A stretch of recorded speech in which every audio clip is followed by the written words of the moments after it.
बलांगीर पथरचेपा जिला बीजेपी कार्यालय ठीक पछ पाखे रही पोखरी पानी रे भासुची शव। आज सकाळु सकाळु पोखरी पानी रे शव भासुवा लोके देखा पाइतिले।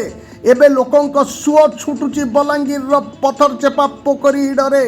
सूचना योग्य जे गत 5 तारिख संध्यारू शांतिपड़ा निवासी प्रवीण महालिंग ओरफ मुट्टू पथरचेपारू ही निखोज हो जाइतिले।